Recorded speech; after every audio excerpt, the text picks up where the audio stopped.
Welcome to this Haiku screencast, and this is the 5th screencast of my screencast series Programming in Haiku.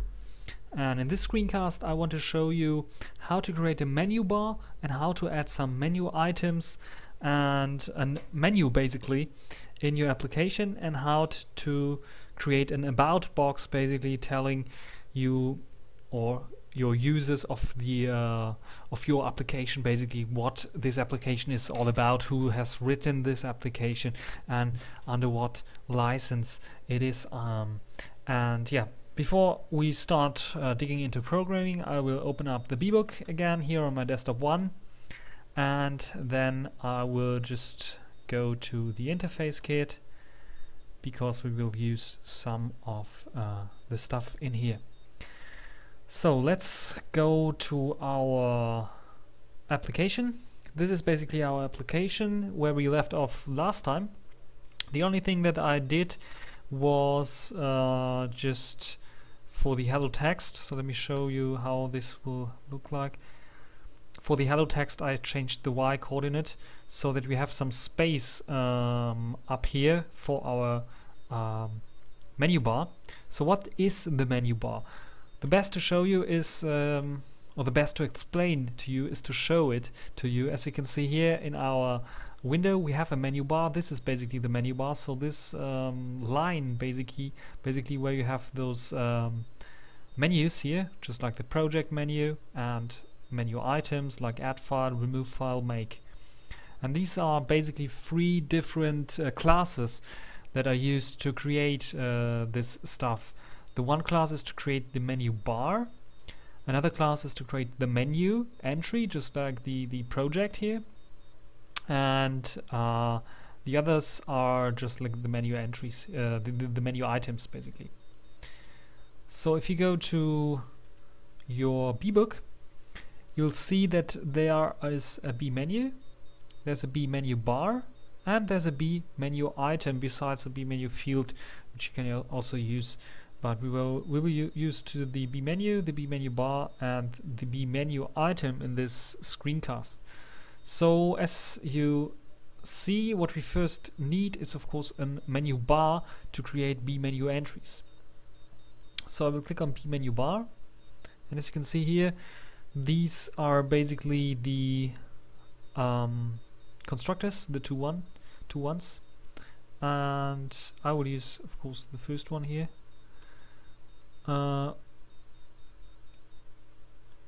Just copy it over to our application, comment it out so that we can use it later on to build now a new BMenu bar. So let's go to the header file of our main window, and I will add then, how is it called, menu bar. I will include the menu bar h file here, and I will create a new menu bar called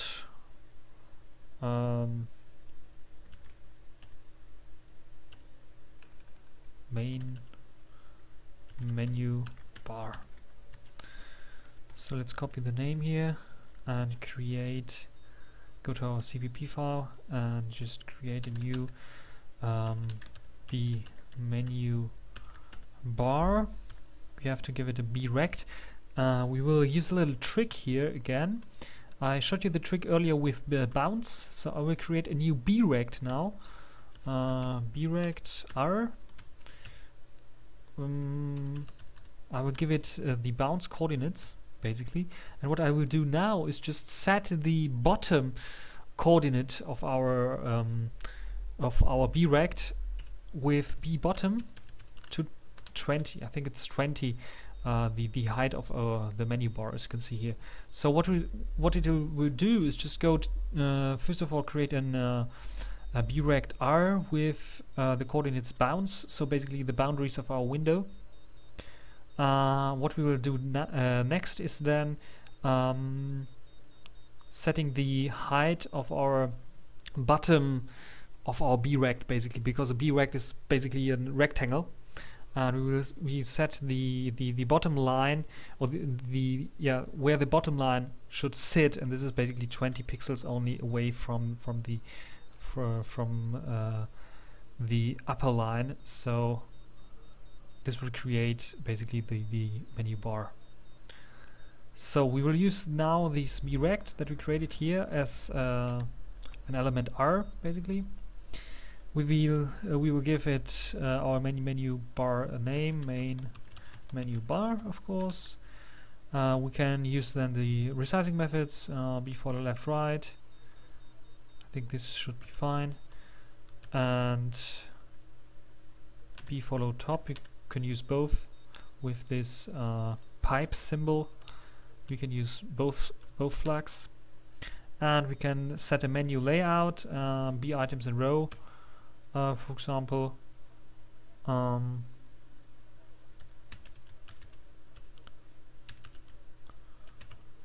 And we can set resize to fit also to true. And this will create a new main menu bar. What we now need to do is just on our default view adding our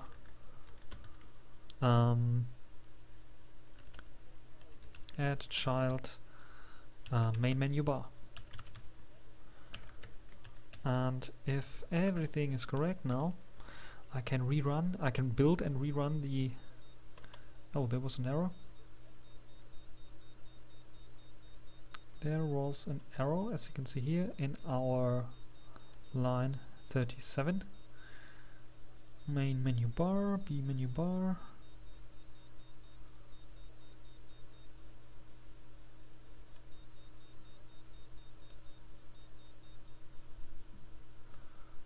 Maybe I will set this to null. See if it works this way. No, it didn't work.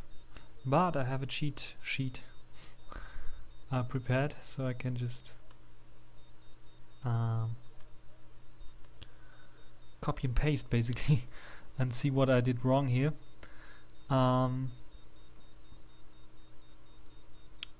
So what I can do is just, as you can see here, I created a new menu bar by just giving it the B-rect and a name, nothing else. So this is basically what I can do also. Let me just delete. We go to the B book and take a look at it. It's quite interesting that it isn't working. Perhaps it's now working? No.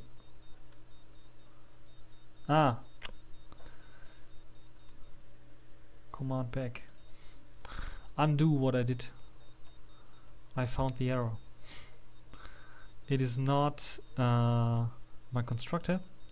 It's that I forgot this semicolon here before creating the new BMenu bar. So save it again, run it, and now it should build.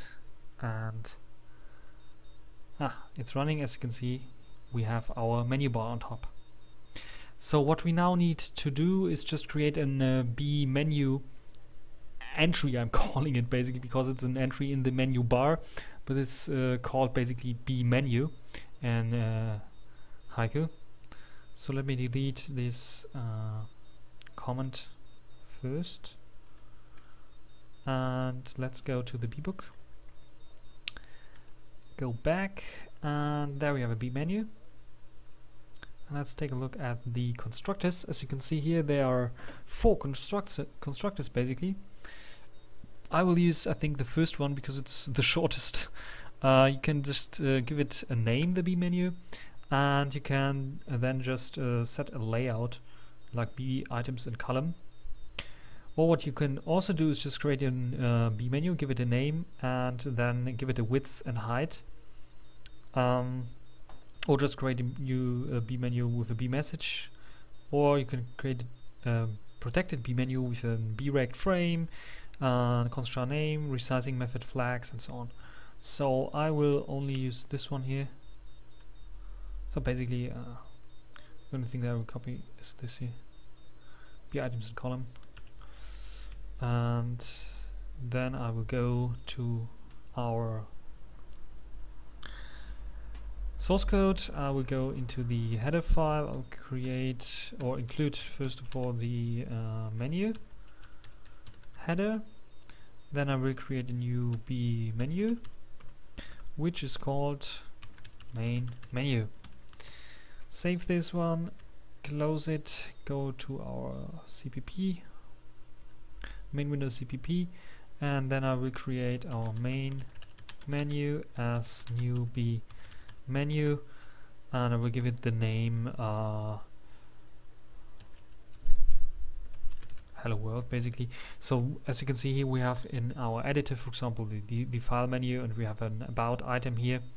And what we will do now in our Hello World example application is basically the same, but as we don't open files or something like this, I would just call this menu entry, or this menu basically Hello World menu, or I could also call it app menu or something like this. So on B items and column, and then of course I have to main menu bar has an I think it is a function called AddItem. Let's go back in our bbook and take a look at the BMenu bar and the functions, and there should be we don't see them here, but there should be a function called AddItem or something like this, which allows us to set our main menu to the main menu bar. Save it, run it, hopefully everything is alright. Now it's alright, and as you can see here, we now have a Hello World menu entry, and if I click on this, you can see nothing is basically in there because we don't have a menu item in our Hello World BMenu, basically our main menu. So what we will have to do is just create an BMenu item. So let us get back to the bbook and search for the BMenu item. As you can see here, we have the same again with the constructors. What I'll use is now the second constructor, as we already have in BMenu, and another thing that we need is a BMessage. So we have to create a new BMessage if we want to. This BMessage will then be sent if we click on our main of our menu entry, basically, and we can catch now this message and then do whatever we want when we click on this entry. But as you can see here, you can also set it to null, so that basically you have no BMessage that is sent, and I don't think that that makes any sense except for demo applications. So if you want to create a commercial application, or you want to basically your users to pay for your full version of your application, and you have a demo or a shareware idea that you want to basically share a demo version of your application, then it might be very useful to set this to null here in the BMenu item if you want to have some BMenu items that are visible, so that other people see, okay, this feature is implemented in the full version basically, but it's not implemented or integrated in the demo version. So this is, I think, the only thing that makes sense if you set the BMessage here to null. So let's just create the BMenu item for our about menu item, basically. So I have to go to the header file again, include the menu, I think it's called menu item with big I, include the menu item header file and create a new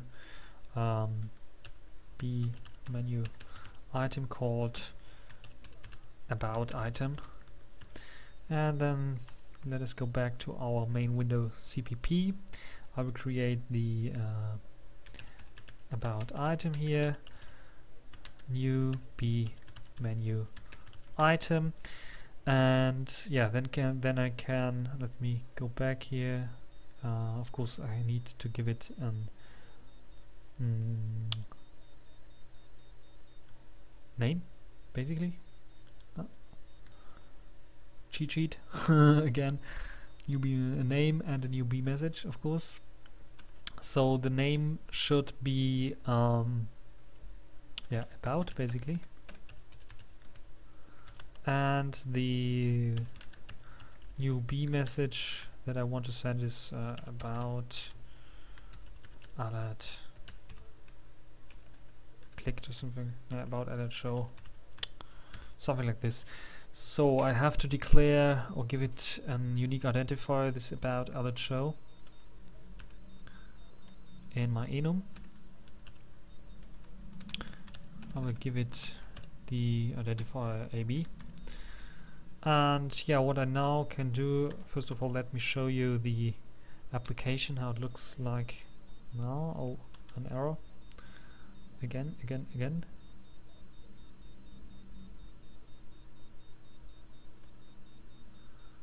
Pass error before semicolon.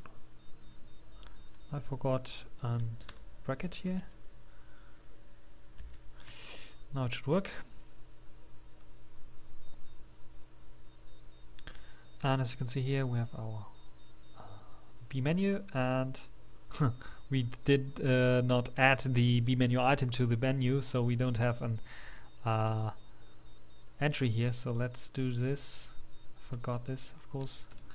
So we have our main menu. Please add the item, about item. And now we should have an about menu item in our Hello World menu, as you can see. But when I click now on about, nothing happens really, because it's now sending the about alert show, but I'm not receiving it because I'm not I'm not scanning for it. So what I need to do is just create a new case statement in our switch basically in our message received method. So I will create a new case statement for the about alert show. And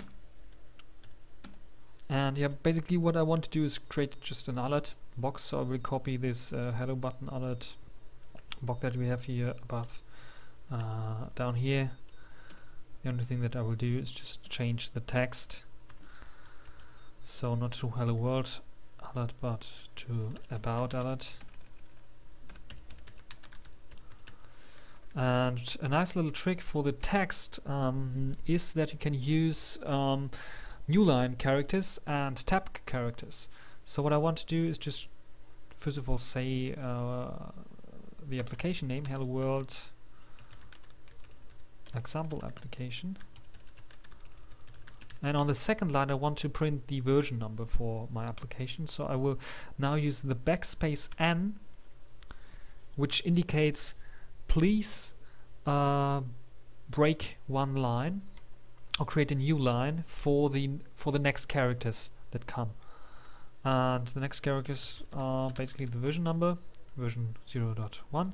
What I can do now is also use again the \n for new line, and I can also use a tab by using \t, which will create a tab, and then I can create say licensed under the MIT license, something like this. This will then fire up the alert. I think the rest of the arguments are clear, so change this perhaps to the OK button, something like this. And yeah, now when I'm saving this and rerunning this, we have our final application for today's lesson. Basically, if I click on the BMenu, you can see the menu entry, and if I click on about, a pop-up will appear, and as you can see here, hello world example application, new line version 0.1, new line tab license under the mid license. So this is fine. This worked pretty much very good. I did not make too much mistakes in this screencast. And so the next thing that I want to do, the next annoying thing, is fix this this little naming issue here. So let me go to the text control, text control.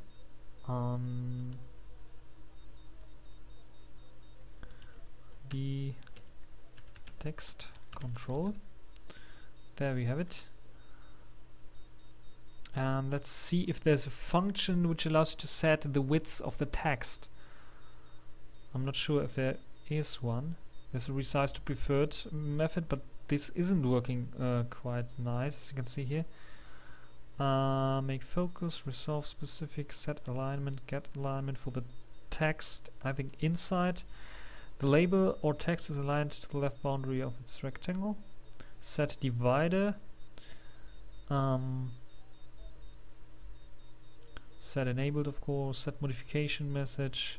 This is also very nice and handy. If you're modifying something, you can have a modification message. You can set the text inside the B text control as well.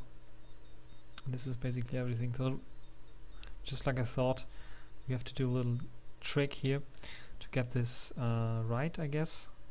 So what I will do is just wrong source code. This is the right one.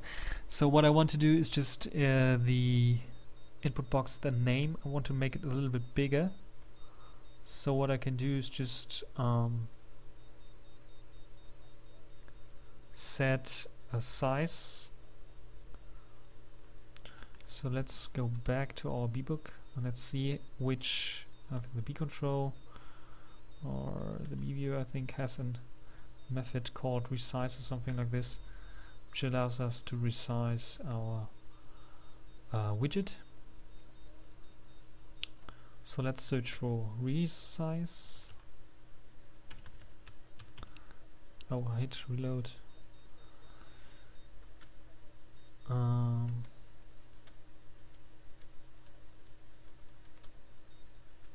Should be something like a resizing method or resizing function, basically.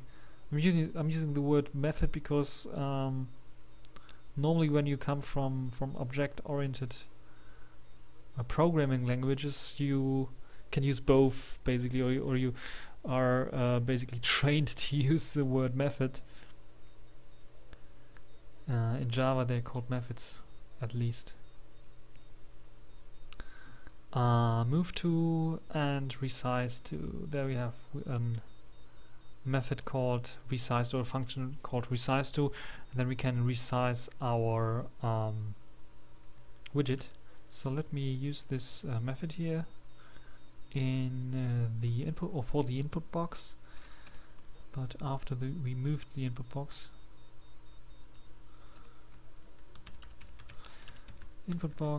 resize to, then we can give it an x and y coordinate, as you see here, width and height. So what I will do is just give it an let's say 250 width and I think 20 height should be okay. And let's take a look at our input box. It did not change. Interesting.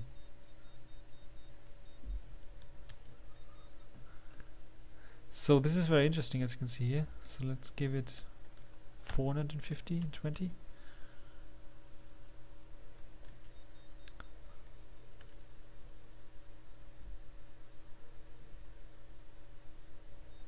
And nothing changes. This is very interesting. So let's remove the resize to preferred and see if it's working this way. As you can see, we don't see anything here. This should be...